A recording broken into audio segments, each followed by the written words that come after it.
Welcome once again to Commander by Danon. Today's video was created around two ideas. One, that I have a lot of Magic content still on my other channel that I'd like to update, and two, some people have requested longer videos explaining each card choice and why I've included them. I won't be able to do this for every single deck, especially when I'm working full-time and trying to make 6 videos a week. But I will try to do these at least once a month. Today's video, as I'm sure you've gleaned from the title, is built around Xyris, the Writhing Storm. But before we get started, I'd like to quickly ask you to like and subscribe. It really does help the channel, and it's free. With that out of the way, let's get into the video.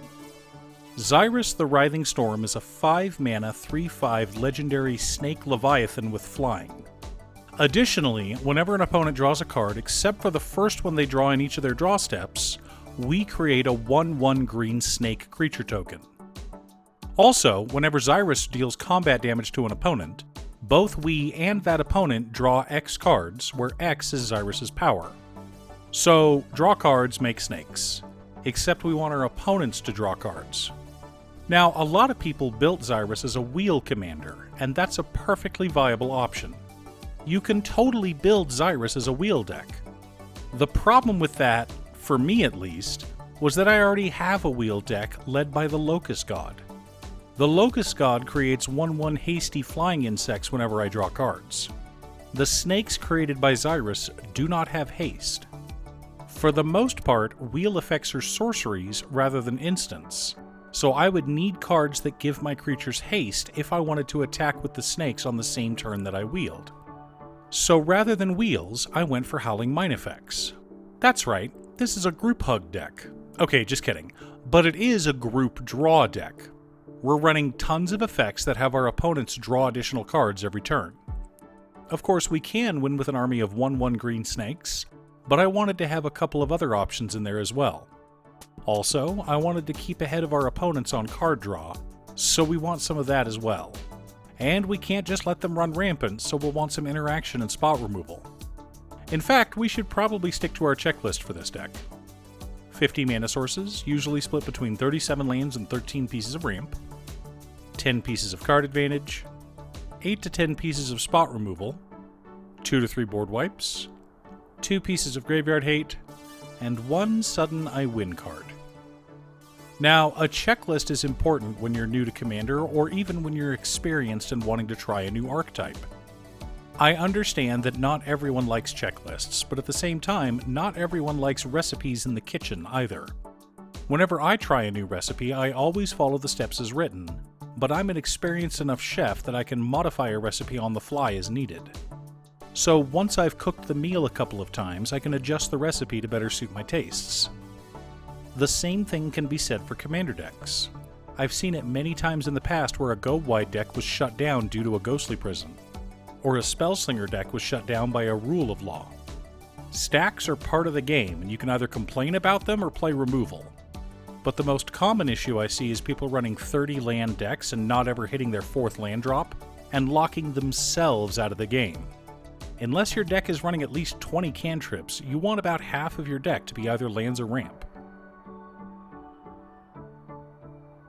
Command Tower, Exotic Orchard, Misty Rainforest, Scalding Tarn, Wooded Foothills, Flooded Strand, Arid Mesa, Verdant Catacombs, Ketria Triome, Breeding Pool, Steam Vents, Stomping Ground, Rejuvenating Springs, Training Center, Spire Garden, Dreamroot Cascade, Storm-Carved Coast, Rockfall Vale, Hinterland Harbor, Sulphur Falls, Rootbound Crag, Rimewood Falls, Volatile Fjord, Highland Forest, Scavenger Grounds, 5 Islands, 2 Mountains,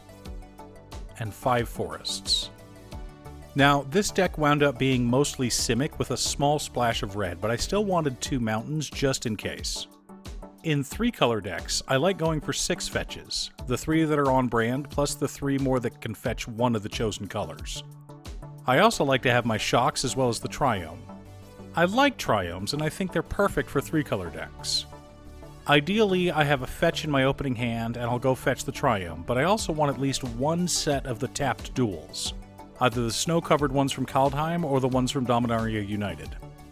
Obviously, the Bond lands are top tier, just behind fetches in the original duels. But I've had an internal debate between the Innistrad slow lands and the check lands. Check lands can come into play on turn 2 untapped, but Bond lands always come into play untapped on turn 3, assuming you haven't missed a land drop. In a 2-color deck, you absolutely want to run both, and you can usually fit both into a 3-color deck.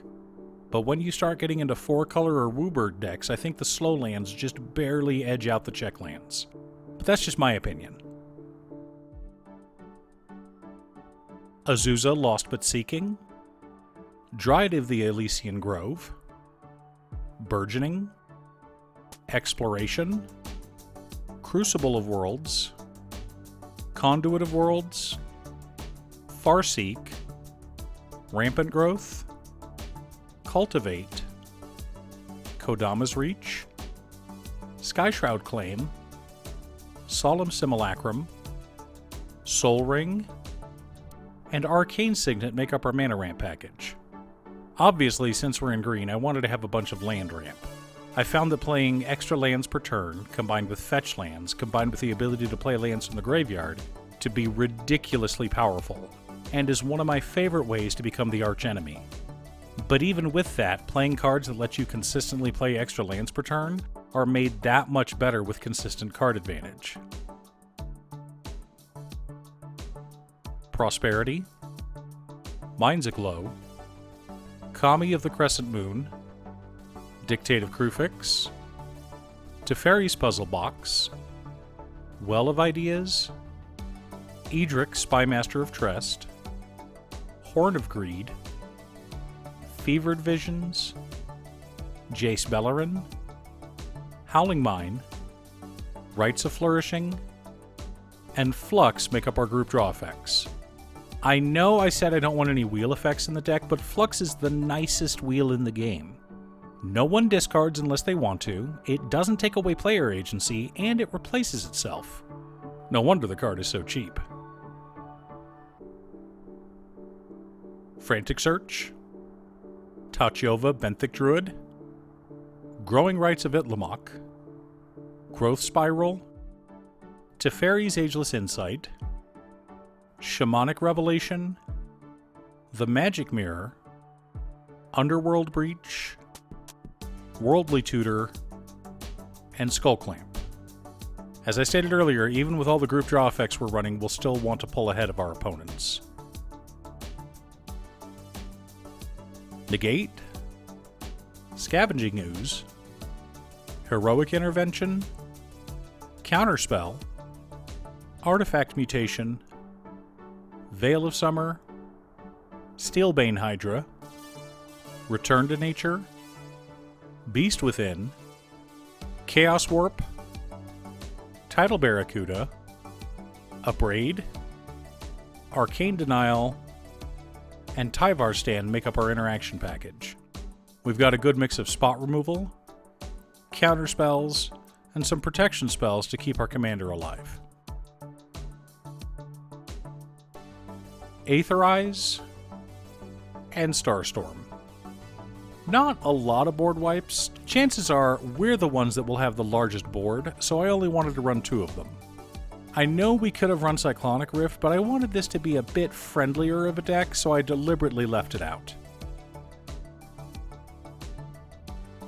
Doubling Season, Mirror Maid, Coat of Arms, Hadana's Climb, The Locust God, Lightning Greaves, Impact Tremors, Perforos, God of the Forge, and Craterhoof Behemoth make up the core of our deck. Doubling Season should be fairly obvious, as we have a commander who creates tokens. All our card draw pairs nicely with the Locust God. Most of the damage we deal with this deck will be either through Impact Tremors or Perforos, God of the Forge. But Coat of Arms And Craterhoof Behemoth can help us close out a game the turn either of them hit the battlefield. Hadana's Climb helps us draw more cards with Xyris, and if we flip it, we could kill someone with commander damage, but that's not a guarantee. Now that we have our deck list, let's compare it to our checklist. 51 mana sources split between 37 lands and 14 pieces of ramp. A little heavy, but we have tons of spells to cast, so it's fine. 24 pieces of card advantage, 10 personal, 13 group draw effects, and our commander. 14 pieces of interaction, 2 board wipes, 3 pieces of graveyard hate in Scavenger Grounds, Scavenging Ooze, and Return to Nature, 2 sudden I win cards in Coat of Arms, and Craterhoof Behemoth. Though, to be fair, I rarely win with this deck with either of those. They tend to get countered or I get board wiped before I can use them. The deck more consistently wins with Purphoros. Many times in the past I've had Purphoros and Xyris on board, along with just a few pieces of group draw, passed the turn, and won the game before it got back to my next turn. This deck is a lot of fun to play. It's not oppressive, and the only real piece of stacks in the deck is Tidal Barracuda. The deck is powerful, and I've played it and won against anything shy of a CEDH table. That being said, the wife really hates it when I play this deck, so I don't get to play it as much as I'd like. Do you have a Xyris deck? What about a group draw deck? Leave a comment below.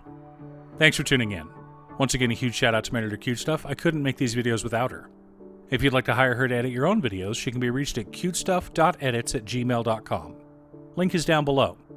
If you're looking for ways to support the channel directly, you can head on over to patreon.com/Danon. One of the tiers is specifically set up for Commander. For only $25, I will build you a custom Commander deck based around your specifications, and even do a deck video on it. I also wanted to give a quick shout out to all of my patrons: Waffles, Jiraiya, Muffins, Marcus, Phoenix Vice, Squishy, Brett, Roxy, Josh, Sean, Richard, Pob Zombie, Mark, Danny, Alex, John, Ignis, and Daniel. You guys are awesome. I post new Commander deck videos often, so be sure to subscribe and ring the bell to be notified of new videos. Also, if you're a fan of anime and manga like I am, feel free to check out my other channel, Musings by Danon. Again, thanks for watching, and I'll see you all again next time on Commander by Danon.